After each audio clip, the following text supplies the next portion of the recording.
Underrated versus overrated is the game that Tom and I are going to be playing today when it comes to basically training aspects of nutrition, sorry, of training. We also have done one on nutrition, if you want to go back and listen to that one, if you haven't already. So, Tom, we're going to jump straight into this. So, the concept of the game is I'm going to give you a topic, and on a count of three, two, one, you're going to give me whether you think it's overrated, underrated, or, which we found out was quite frequent, perfectly rated or acceptably rated. Yeah, Are you ready to go? I'm ready to go. Let's do it. Okay, perfect. How are you, by the way? Suppose you should ask stuff like that. You good? I'm good. I Excellent. It's it's the hot. heat wave week here. So yeah, it's meant to get to 36, 37 in Bristol this week, which is yeah, We're that's not built that's for a bit that. that's a bit too hot, really, isn't it? That's too much. That's a bit Yeah, too much. Like we'll say I think 20. What's your ideal temperature? Like 24 to 26 to me is like yeah. that's I think good. I've got a range of like 24 to 26 on holiday, and then Yeah. like 20 to 22 for normal real life. I think is For perfect. UK for dwellings that have radiators built into most of them. Yeah, I think that's Yeah, fair. That is fair. yeah. Okay. So let's get this off. So this is training, overrated, underrated, or appropriately rated. Number one, training to failure. So some of these concepts are going to be a little bit more challenging to really categorize. Now, the mistake that kind of we made at the start of the first one was we were coming from the perspective of us. I think this is a good one to the mindset we're coming from is to the general population. That's what we're rating it. So our perception of what the general population rate it. Does that make sense? Yeah.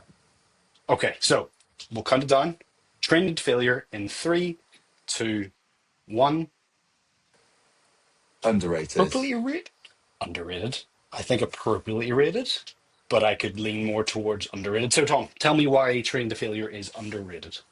Okay, so there's a few things that go into this. The reason I said underrated is because training, not right to failure, but very close to failure, is going to be our primary stimulus for building muscle mass and putting on muscle tissue. Hmm. So we need to take our working sets maybe not right to failure, but very close to failure to get the most out of those sets and to like basically progress with what we're doing.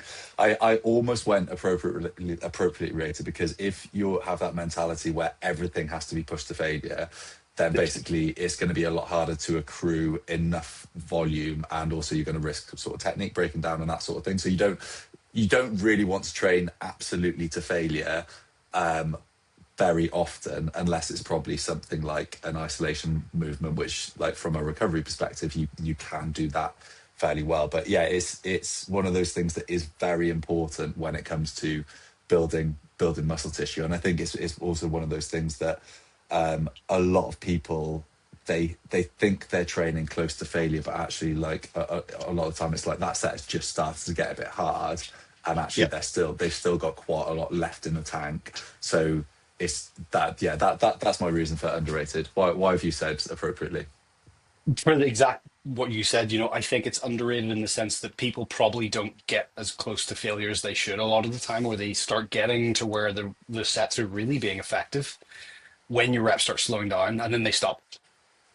So that's an element of it is coming from I don't think enough people really push themselves to the intensity that is required to build muscle tissue, but at the same time, training to failure with every single lift is not something you should be doing. So that's where I kind of sat it in between. Yeah, Yeah, as you said, like one of the biggest things with training to that level of intensity is the amount of fatigue that you take from set to set. And it doesn't matter what exercise it's been. If someone goes max reps on a bench press, stand up after that, going, after doing that, and tell me you're not out of breath. If you're not out of breath, you probably didn't go to failure. If you're out of breath, your entire body is stressed to some degree and you've accrued some fatigue. Now, that's where taking the correct rest periods are key. But yeah, going to failure, getting close to failure, that is what is needed for your body to build that tissue or open the door of the potential to build muscle tissue. A lot of people you find just count reps. You Yeah. go, okay, here's 8 to 12 reps. You aim for 8 to 12, and first of all, they always go, okay, I'm going to go to 12 because more is better, which we know is not usually the case, not always the case. And they end up going, okay, number one, and then number 12, and they look exactly the same. So I think, yeah, there's an element that it could be underrated, but I think appropriate rated because of the sense that you don't need to do that every single time. In fact, I've got a great video on my post on my Instagram. By the time this comes out, it'll be a couple of weeks ago. But it's me bench pressing and getting to that failure on that bench press and having to drop the bar in my chest. I think that is such an important thing for people to do. And I showed that because we're so used to seeing people doing things perfectly.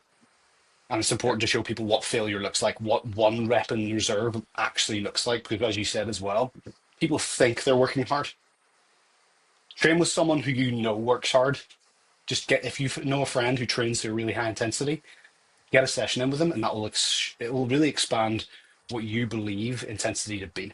I find that myself. When you train people who really push themselves hard, you unlock another level of intensity, Yeah. which I think is key. 100%. Okay, Just of one more thing to add on that from a course, yeah. practical application perspective for like Hmm. big compound movements with a barbell where there is some skill element, probably like going to like two, maybe one rep in the tank is probably the limit that you want to go to there for the most part. Yeah. Whereas machine-based movements, obviously, you can push the failure safely a little bit more regularly because you'll be more likely to be able to control that lift. But Mm. even within that, like within a session, if you push your first set that you do right to that point of failure, like every subsequent set that you do is going to be impacted by that, and potentially also subsequent sessions later on that week. So you can't just Yeah. look at things in isolation of like this one set. Is got to be looked at from the perspective of the whole week. And Yeah. in terms of actually going about doing that, probably a good place to be is like I said, if you're doing a big compound lift with a barbell, keeping 1 to 3 reps in the tank. If you're doing a machine-based compound movement, keeping probably 1 to 3, One, maybe your last three. set pushing to that point of failure. And then with isolation stuff, again, probably keeping like 1 or 2 reps in the tank for like your sets until you get to that last one, and then just pushing right to the point of failure on that one is Yeah. is a good rule of thumb for most people, probably. No, I think that as well. Again, like you've got to know when pushing to failure is going to be safer for you than others. Other times, the machines are one of the best ways of testing that in a safe environment. If worst comes to worst on a leg press, you don't get the leg press, you set the weight down, you crawl out. Admittedly, a little bit defeated and a little bit ashamed, but you shouldn't feel ashamed because, again, pushing yourself to that level is something I put a gold star on, but it doesn't need to be every single time, like Tom said. Yeah, yeah. Okay, next one. So, progressive overload in three, two, one. Underrated. Underrated. Yeah, I agree. Okay, Um, you go. underrated. I think progressive overload is so often overlooked because of its simplicity. I think Yeah, people forget about it because it is such a simple concept. The analogy I always use to kind of put this, really cement this into people's head, is the story of Milo of Croton. I'm going to tell this story because I love it. So, 5th century BC, a Greek or Greco-Roman wrestler who participated in the Olympics, the early versions of the Olympics. He is said to be the godfather of progressive overload. And the story goes is that Milo would take a calf, a newborn calf, and throw it over his shoulders and just go for a walk, I believe, or he'd go up a mountain. If you Google it, you'll see an image of him carrying a calf. And the idea was that Milo would do this every single day. So obviously the calf was growing at an imperceivable rate, but Milo was throwing it onto his back every single day, and the growth of the calf were basically being matched by his capability of lifting the calf. So when you see this image, you'll see an image of a man, Milo, carrying a full-grown oxen or bull over his shoulders. The principle of that is the concept of progressive overload. The idea of it is that every single session you go in, you're going in with the principle, emphasizing that word, the principle of trying to improve upon your last session, whether that be increase in weight, an increase in volume, so how many reps and how much weight you've done over the space of the session. It could be a reduction in your rest period. It could be an improvement in form or control. It could be a specific uh, control over a certain tempo, depending on what you're trying to achieve. Progressive overload is not always the case of one more rep or one more kilo. There's so many variables of it and so many things that you can kind of really pick out. But in its basic form, it is try and do one more rep or increase the weight by a little bit. This also leads into the most important weight plate in the gym, and that is the 1.25 kilo plate or the 2.5 pound plate. I call them the gym biscuits. They are, without a doubt, your best tool when it comes to progressive overloading. I actually used them recently. I went from, I think it was 100 on my bench press, and I had achieved a set of 13 and a set of 12. My goal was to get two sets of 12. So instead of going, okay, what most people do, I'll slap two fives on each side, and that goes to 110 kilos. I was smart, and I put the 1.25s on, so it became 102.5. It was barely perceivable by me whenever I was doing the reps. So progressive overload, people will be quicker to swap out exercises. They'll be quicker to change their entire routine rather than just sticking to a progressive overload program. Now, I mentioned earlier, it's a principle. Just like in basketball, the goal is to put the ball in the net. You have to understand that you're not going to get every single ball in the net. You're not going to score buckets after buckets after buckets. Now, it's great when you do, when you go on a little streak like that, but you have to accept the fact that it's not possible a lot of the times. So again, just sticking to it, not throwing your all the toys out of your pram. Get back to the next week. Accept the fact that progress is not linear. Yeah, I think it's massively underrated. I think if more people stuck to it, then people will be a lot happier with their training. Yeah. I think one key way to think about this that I think a lot of people misunderstand sometimes is you don't need to progressively overload to get stronger. You need to progressively overload because you got stronger. So Yeah, basically, you need to lift more to essentially or do more reps to achieve the same stimulus that you did from previously. So it yeah, is like that's the case. Like like Ben said, it's never a linear journey. You like, yeah, there'll be periods where you can add reps or add weight every single week, but that won't always carry on every single week. We know we have fluctuations in terms of strength. You might have a day where you feel a bit like energy's low or you feel a bit weaker, that sort of thing. But it's just that general trend over time, as a weight becomes more manageable, even if it still feels hard, pushing yourself to do a little bit more because your body has that capacity to do more, so that you can actually continue to increase that stimulus. yeah. Yeah, I think that's one thing that like a lot of people think, oh, I need to do more to get stronger. It's like, no, it's the other way around. You need to do more Your because you got. capacity, Yeah, yeah, your capacity increases. Therefore, your capacity increases of how much you need to do. And that's the other thing to note as well. I actually had just had this conversation with a client. What it takes to build the muscle is not the same as what it takes to keep the muscle. yeah, So a lot of people panic when they have to take time off or they have to reduce the intensity or the frequency of how often they're training or how much they're training. And they panic and think, I'm going to lose all this muscle tissue.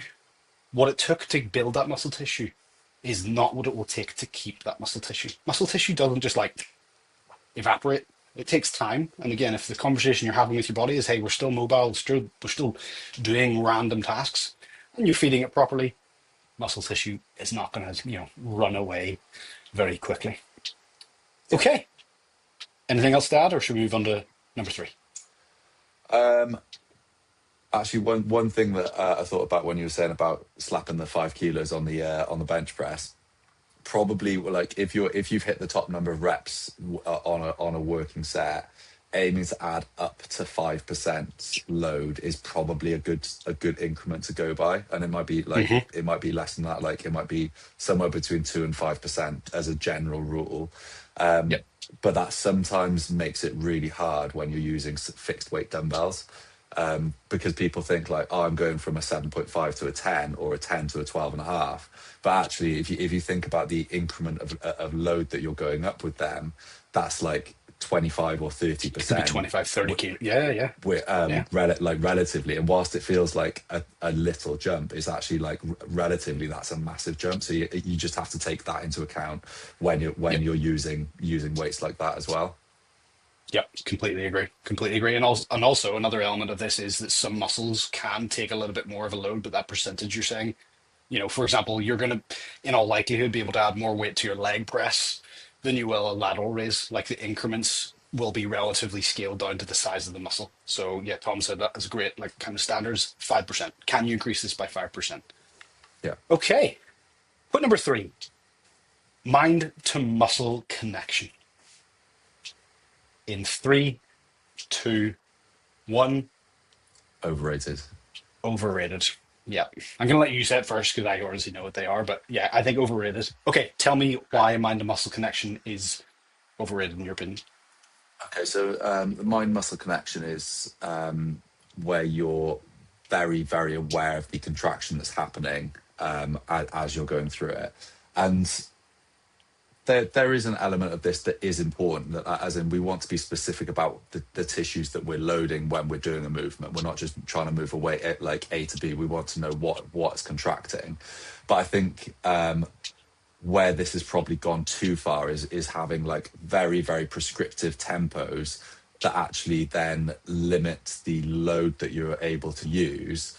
And as a result, the stimulus that you're getting is going to be less because the load is less. So the tension that you're actually putting onto the muscle tissue is going to be less. So like Hmm. a lot of the time, like when you look at things that sort of really emphasize mind muscle connection, they've got like a controlled eccentric, which I think makes sense for most people most of the time. Most of the time, yeah. But they also have a slower concentric, which I think it does have a very specific place. If you're doing some rehab on a specific muscle or like tendon rehab, for example, we probably want to slow down that concentric. But for the Yeah. most part, we want to be trying to lift with the intention of accelerating or moving the weights. Maybe not as quickly as possible, but strongly through that concentric, and that's Yes. that's Yeah. where you'll be able to get the most out of your sets, basically. So I think Hmm. that's the reason I would say overrated. What have you got anything to add to that? Yeah, I would agree. I would agree with the fact that it's been over romanticized of, oh, if I can't feel a certain muscle working, I mustn't be doing it right. And then they go lighter to try and accomplish that. And then, as you said, the load is just not sufficient to build the muscle tissue that we need. Time under tension is an element of building muscle tissue. However, it needs to be significant tension. Yeah, Time under tension, I could get a 1 kilo dumbbell and take 100 seconds to do the eccentric. Yes, there's tension on my arm, but I'm having to artificially make that tension. Whereas the weight should be doing that for you. You should be fighting against that weight coming down, not allowing it to go down. It should just be like, okay, I'm fighting against what you're wanting to do with gravity. Another element, as I said, that I think is just blown out of proportion is people dropping exercises because they can't feel it. I'm air quoting in a podcast. They can't feel it enough. Just because you can't feel something doesn't mean it's not working. For example, when you're doing a deadlift, you're hitting so many muscle groups all at one time. But you understand that just because you don't feel your erectors or you don't feel your hamstring or you don't feel your triceps engaging when you do a deadlift or your forearms, there's so many muscles that are activated. Just because you don't feel that muscle contracting does not mean that it's not doing its job. For example, a perfect example, I have a terrible mind to muscle connection with my bicep. I just cannot really get a good, neat contraction with my bicep. I can do it without weight in my hand, but as soon as I put a weight in my hand, my body's like, "What? What were we doing there?" Triceps, however, I can get a really good mind muscle connection with my triceps. That doesn't mean the bicep work isn't effective or efficient. It's just cool. It's kind of just like an added bonus, I think. If you've got a good mind to muscle connection with the desired muscle, it's a bonus. It's not a requirement. That's a better way of putting it. If you get that feeling in your tricep, yeah, you might be more inclined to train your triceps because you're like, oh, I can feel that working. That's great. The other element to it is that biomechanical feedback of like when someone does feel it in their arms, like, oh, I can feel that. That's a good little indication that like, okay, I'm targeting the muscle that I'm supposed to be targeting. But as I said, if it's not there, it doesn't mean it's not effective. It's just, hey, cool, awesome. It's like being motivated to go to the gym. yeah. If you're But like motivated to be in this, the gym, awesome. But if not, still good. yeah. There's there's sometimes that you won't necessarily feel a muscle working during the session, but then you'll have savage DOMs the next The day, next day. which obviously Yes. is like an indicator that muscle was working very effectively. So Hmm. yeah, having the mind muscle connection within a session isn't like as important as what people think. No. And probably I think a better way to look at this and potentially set your training up is like if you're not sure that you are keeping the tension on the muscle that you're trying to keep it on, like yes, slow things down, but like see if there's a constraint that you can use that helps you, like helps it be more inevitable that you're going to keep the tension on that muscle. For example, Yep. like a really nice constraint I saw someone doing the other day for some dumbbell skull crushers was basically he was lying on a bench with his upper arm, and if you're Hmm. watching on YouTube, you'll be able to see this. His like the back of his triceps was pressed up against the barbell in the rack, and then he was Oh, using that to as a basically restraint. fix his upper arm, so that he was able to like really specifically load his triceps. So I think using That's fun. constraints is a better way to kind of think about this rather than necessarily worrying about the mind muscle connection and really feeling that contraction every time. Yep. I agree. Okay. Moving swiftly on because we've Ooh, got Swift. 10 of these. Yeah. Compound lifts in three, two, one. Appropriately rated. I'd say appropriate to dipping into underrated. I'd say it does dip a little bit into underrated. Okay, why? Why do you think compound movements are? Would you agree? Do you think there is a Underrated. slight leaning towards? Would you say it's leaning more towards correctly rated, overrated, or underrated? What do you think it goes towards? Um, Not that I I'm think trying to this get is you hard. to agree with me, but I just think Um, they are kind of leaning that way more towards that, the underrated than overrated, in my opinion. I think I find this hard because like I'm thinking of like different people and their opinions on compound lifts, for example. So like Hmm. people who like the people who are like very anti-user machines. Like, I used to be really anti-user machines because they're not functional. I'd say for them probably like compound lifts, sort of like particularly free weight compound lifts are overrated. Because they could do with adding some other stuff, like by adding in some like more constraints, more machine based work, they'll probably actually make better progress quicker, by Yeah. giving themselves stability in certain places. So I've kind of Yep. assumed, well, like when you say compound lifts, like more so you like using it like free weights, using a barbell or dumbbells for that. That's a good interpretation. Again, so we can kind of dive in a little bit deeper to this. So, compound movement, generally speaking, is a movement that requires more than one joint. So, an isolation, for example, would be something like a bicep curl. Now, we understand, just from the knowledge we have, you're not just hitting the bicep when you're doing a bicep curl. So, it is isolation, but you are still hitting the brachialis, you're still hitting your lats and everything if you're fixing it properly. You can never just target a muscle group by itself. However, compound movements are things like a chest press, a pull up, a dip, where multiple muscles are getting the equal distribution. If slightly not, there's a bias usually towards the bigger muscles. So, like on a chest press, the bias is going to be on your chest, but then your secondary is going to be you're getting your shoulders, and then tertiary, you're probably hitting you're hitting your triceps as well. So yeah, I think as the definition, we'll go with this. So it's a bit easier for us to categorize this. I think compound in this situation is anything that is multiple joints, whether that's machine or free weight. That makes it a bit Okay, easier for us I to kind will. of. I'll change my views to underrated then.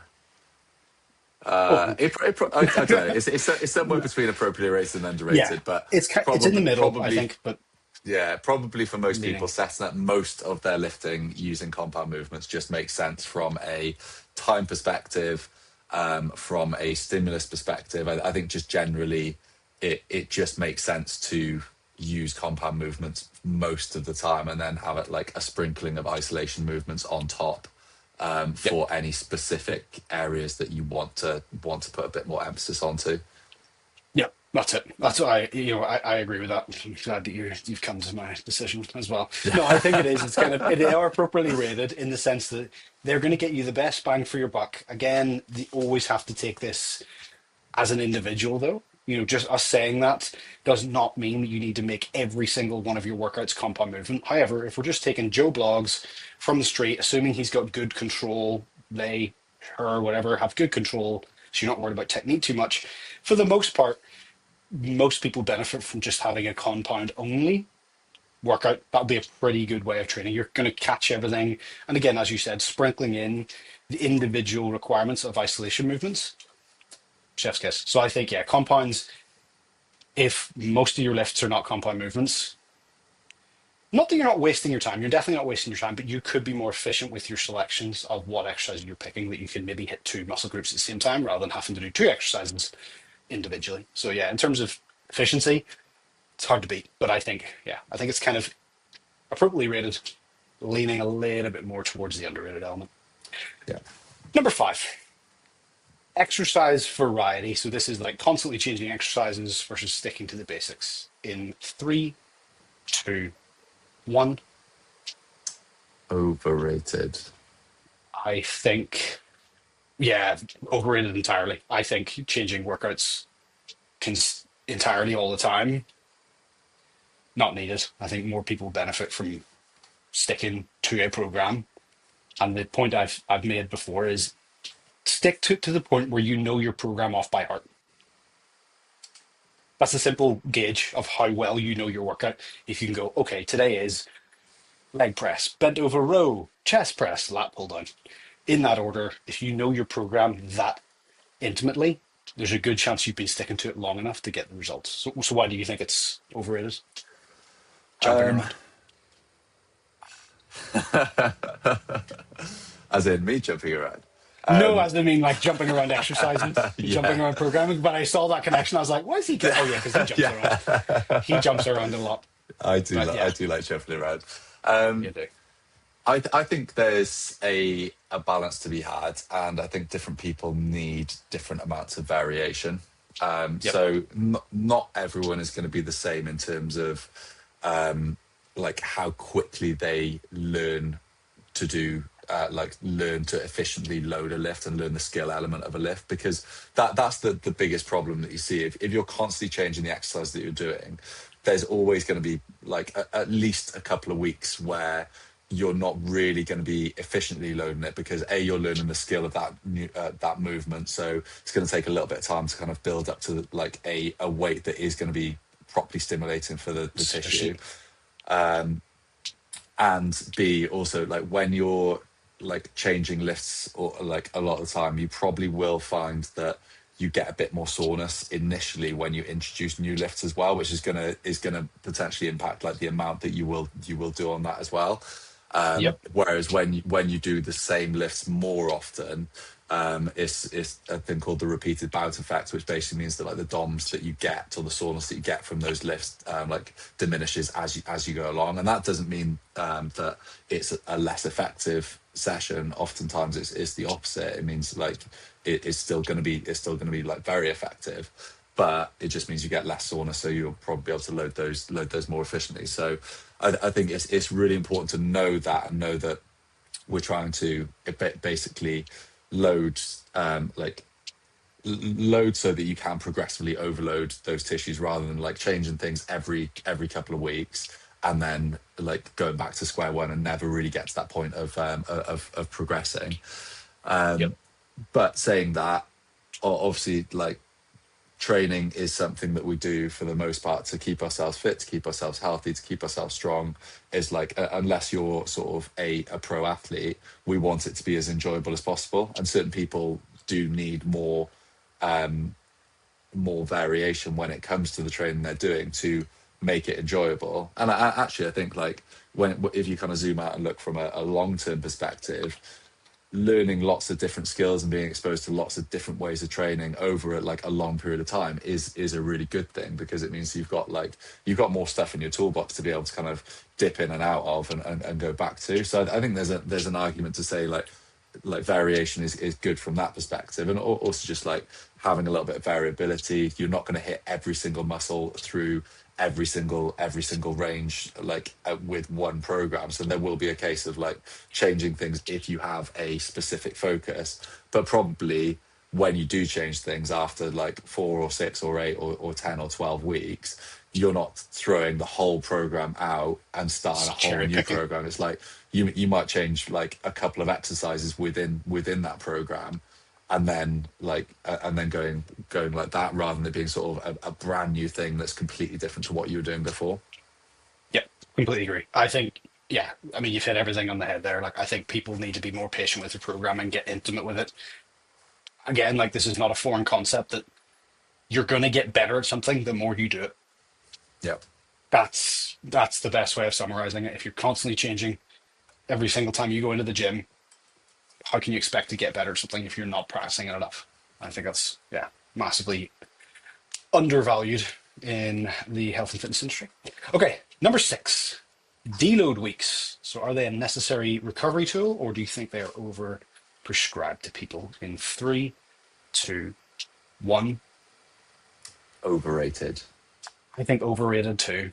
I would say I lean more towards overrated than anything. Why? Why do you think they're overrated? So I think for most people, I think they're overrated because life is that hectic anyway that no 2 weeks are the same. And quite often, I think planning to have a deload at week 4 or week 6 or whenever you're planning it, you might find that like your kids are ill the week before, so you don't really get to train that much. Yeah. So then you don't need that deload week when you planned it. I think reactively deloading, if you're having a week where you really notice sort of energy levels drop, fatigue building up, that sort of thing, I think is a better way to look at it for most people. Yeah. But to caveat that, I think like the more advanced, like people who are getting more towards like intermediate, maybe like towards a more advanced level, I think probably thinking more about that scheduling like building up to a peak and then having a deload is useful. And one thing that I've been kind of thinking about recently, where I think deloads can be really useful if you can get the consistency with your training generally, is it's quite nice to have like say 4 weeks where you're progressively building up, and like you have that last week where you're like, okay, I know I'm having a lighter week next week, so I'm going to push things on. I think mentally sometimes that can be really nice. But I think, like I said, you could do that anyway, and then just reactively like kind of loosely plan it and then reactively deload if you need to. But I think for most people, like they're juggling that many things that keeping training on like roughly the same level, and then reactively deloading if you need to for like a logistical or life reason, or if your Yep. body's telling you that you need a lighter week, is a better way to do it. Have you got anything to add to that? Yep.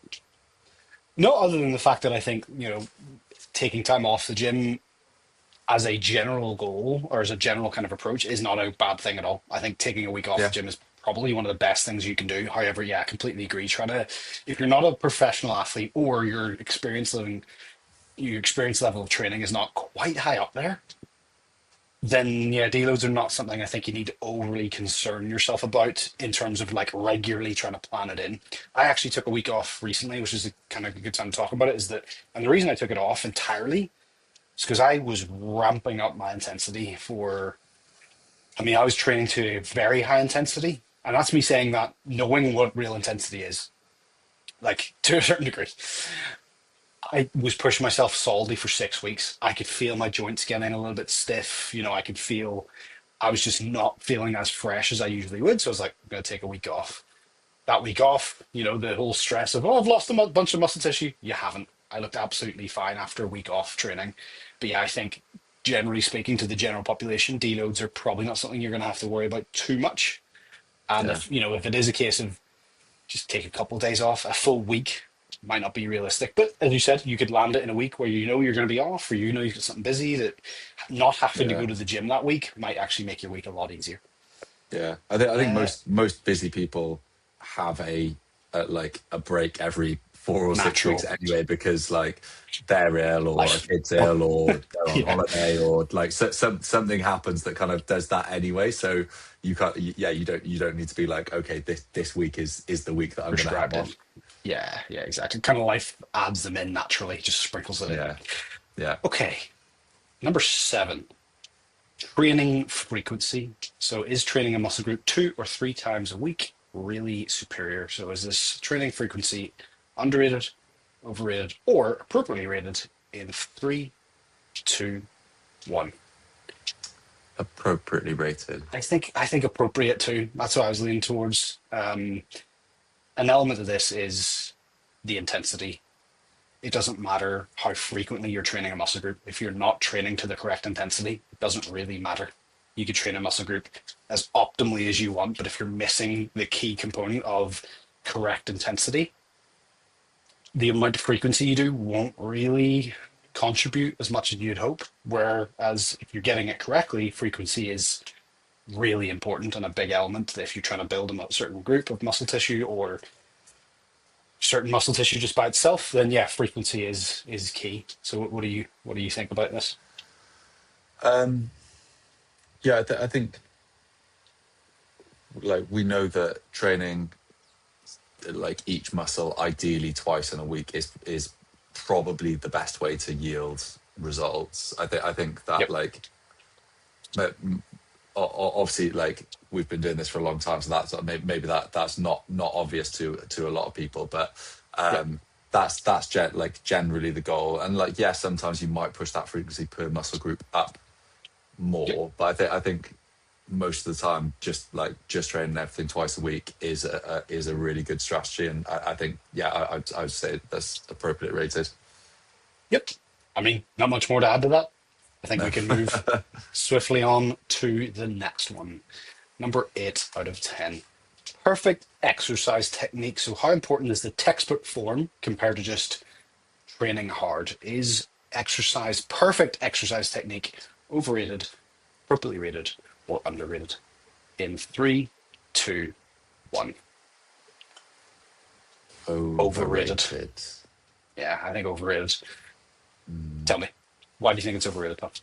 I think this kind of goes back to our mind muscle connection point, and I think it's one of those things that you can obsess over and obsess over and obsess over, but at a certain point, it's probably going to be the thing that limits you if you do Limits you. that. And I think I guess just from seeing a lot of social media posts where there's like big red X's over like don't do this, don't do this, don't do this, don't do this. I think it Yeah. becomes something that it becomes a massive barrier for people to like actually going and doing it because they're so worried about doing the technique wrong.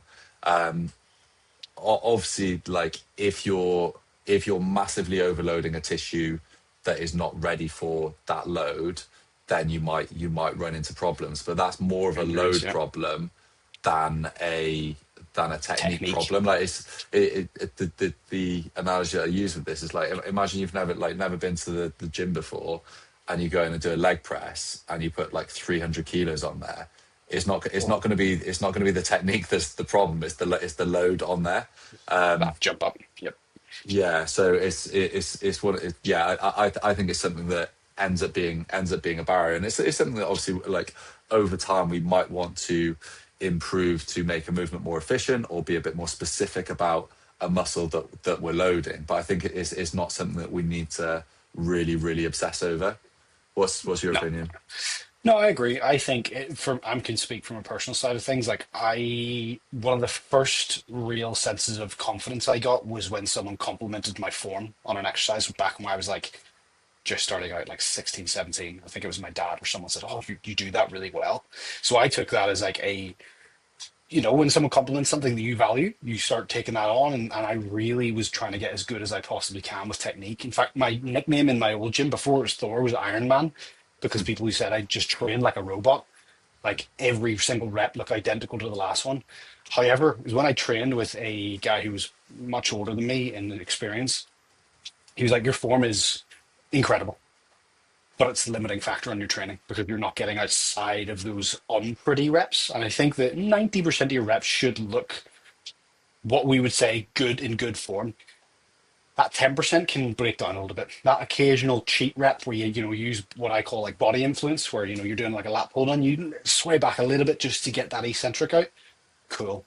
But yeah, I think, as you said, it's a limitation to a lot of people progressing because they're like, oh, I've gone to a weight that I can't do a perfect, air quotes, perfect rep with. I'll drop down to make sure I get the perfect rep. Like, no, Yeah. form should be there. Basically, what I'm trying to do is I'm in my sets in my head. I'm fighting to keep my reps looking as good as they possibly can. That's basically the better mindset of approaching it is fight your fucking best fight you possibly can to keep that rep looking good. But it's going to be a fight, and it will not look as good towards the latter end of your set as it will at the start. So that's the kind of Yeah. approach I take. I think just to add to that is like a couple of things. Firstly, Mhm. like if you just look from an outside perspective at position, you might think something is perfect or not, like a hip hinge or a squat or that sort of thing. You're like, like I've got a neutral spine here, but we know in deep hip flexion that you're not actually in a neutral spine position anyway. So trying to No, perfect a rep based on it looking like that is kind of counterintuitive anyway, counterintuitive and and counterproductive. Yeah, also obviously like all of our tissue has a tolerance, and it that like I think people assume like if their technique like strays just slightly outside like what they deem to be perfect, that something's going to break, whereas that it's just not the just case. yeah, Like all of your tissue has a tolerance, so you can load different tissues in different ways, and actually that's sometimes where you'll end up building like more resilience by doing reps that aren't perfect, because you're loading other tissues, so they're going to progress and get stronger in those different ranges as well. And that's obviously just like you don't want to like necessarily break down under a super heavy load, but intentionally moving into different ranges of motion and things that look like bad technique, with control and and progressively loading those is probably actually a good thing for a lot of people. I would agree. Yep, I agree. Okay, two more. And then I've got a fantastic question to ask you. Number 9, tracking workouts. This is logging weights, reps, RIR, etc. Is tracking your sessions overrated, underrated, or appropriately rated? In Oh, three, massive. Oh, sorry. 2, 1. You jumped ahead. Underrated. I Overrated. don't know. I think it's yeah. I think it's underrated. I said over. I meant it's completely underrated. Thrown you off, Completely mate. underrated. And you did, yeah. Oh, my system. No, Ben I just think it's wings it all the massively time. underrated. I do. Yeah. So I think it's underrated entirely. I think I do not see enough people tracking their workouts either with pen and paper, which I've been doing. I have so many of my logbooks like filled. If you do not know what you did in the last session, how can you expect to apply progressive overload? Which, if you go back to the start of this podcast, you will hear how bloody important that is. You have to manage things if you want to measure them. It's as simple as that. If you're not tracking your sessions, go and track your sessions. Learn what you're doing. Understand what you did the previous week and the previous session so you can improve upon that. Yeah. Anything else to add? No. Let's move No, on. pretty straightforward. Just do it. Okay, last one. This is the funny one. I thought I'd throw this in. Consistency.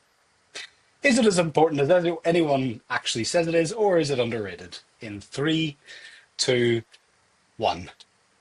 I mean, it's underrated so much. Like, Yeah. I was going to say consistently. Yeah. appropriately rated because everyone bangs on about it.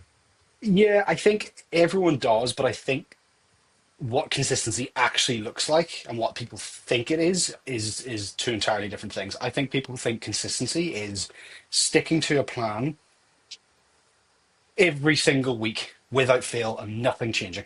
That's not consistency to me. That's, to be honest, idiocy at its finest. That's assuming that, and I'm calling people idiots. That's really mean, but it is to me. It's like, okay, so your every single week is going to be the exact same for the rest of your life as long as you continue training, which we're hoping is the rest of your life. That's ridiculous to go into something with that process, that mindset.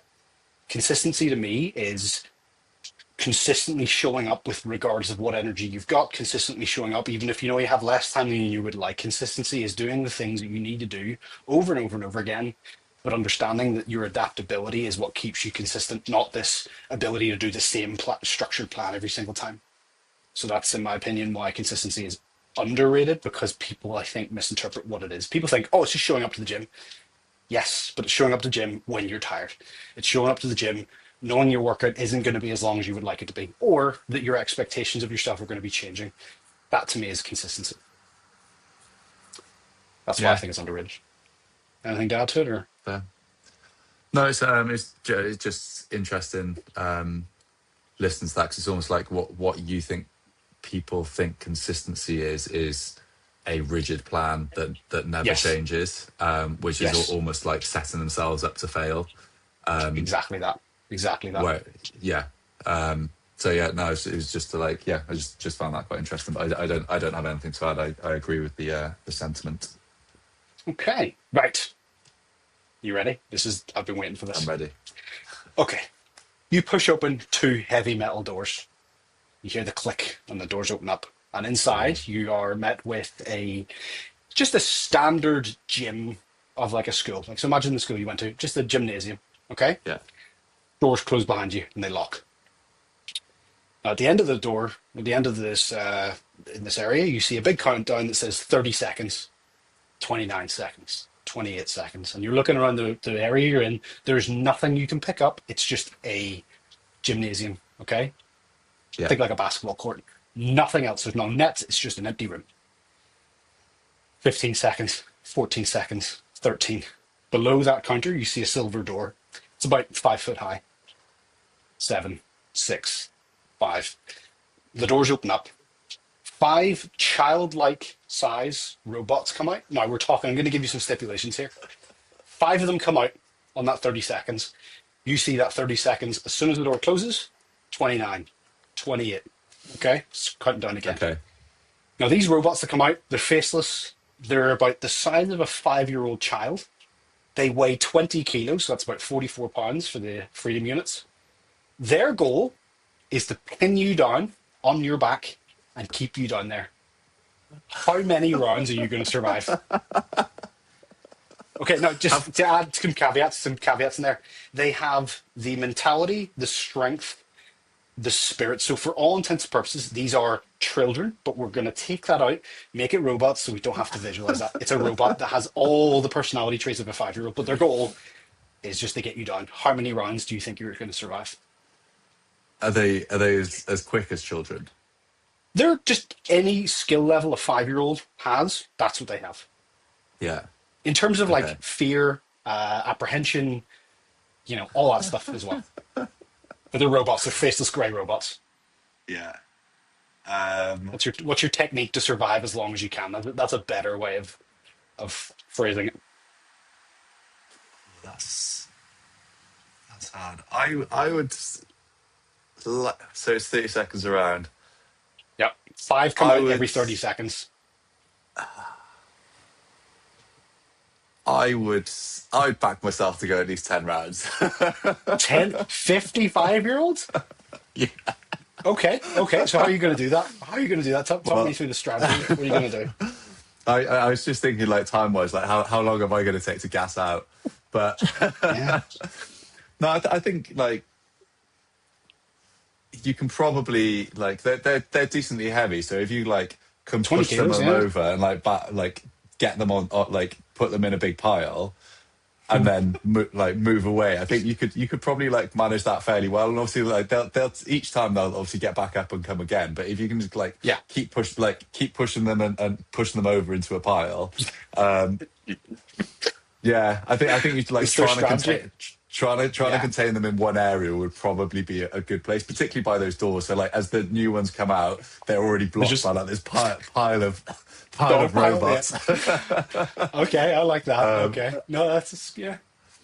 And then So, I don't know. Then maybe if I'm getting tired, I might look to see if I can climb up a wall or hang on a basketball hoop oh, or something for a little bit. it's there's nothing in that room. There's the walls are flat. The only thing is just like the shape of like the markings on a basketball court. So Yeah, my approach might be slightly different. So I would rely on the fact that human will is quite easily broken. I would, as soon as those doors open, assuming I know what's going on, that's you got to assume that. I would go straight for one, and I I would make an example of one to put the fear into the other ones. You've got to get one, and you've got to get them real good. You've got to get them real good to then put the fear and the apprehension into the other ones. So I'm thinking 20 kilos, go for the neck, go for the leg, pull apart above your head while screaming as loud as you could, and then just stand and wait. I think you could Mm. probably wait out a few of them, and I think it would take a while for them to build up the nerve for them to go. I mean, if I saw someone getting torn in half, I'd be like, Yeah, but "Oh I don't no, think robots don't feel fear, so I'm not sure oh that no!" would work. That's the stipulation. They are for all intents and purposes. I'm just doing it for the graphic side of it that we don't need to envision tearing a chat. I'm Where is this imagining it's a going? robot. It's just a robot. Because I think human will, if you put the fear in someone, it's like that whole 100 gorillas versus the human thing. Good luck to the first dude.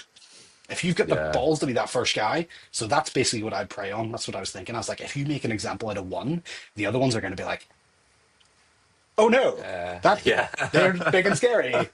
So yeah, I just straight up Hulk tear one in half, and maybe even use that as clobbering weapons to see off the Oh, rest. nice. Then the next five come out, and then you're just standing there with bits all over you, around you, and then you're Yeah, like, that's that'll be how I approach it. Go for the got very psychological. graphic, mate. It's their robots. They're robots. It's fine. It's just like every Avengers film. Here's some nameless, faceless robots for you to Yeah. kill. Okay, And on so if that you note, managed, yeah, if you managed to get to the end of this one, firstly, we hope you had a good time.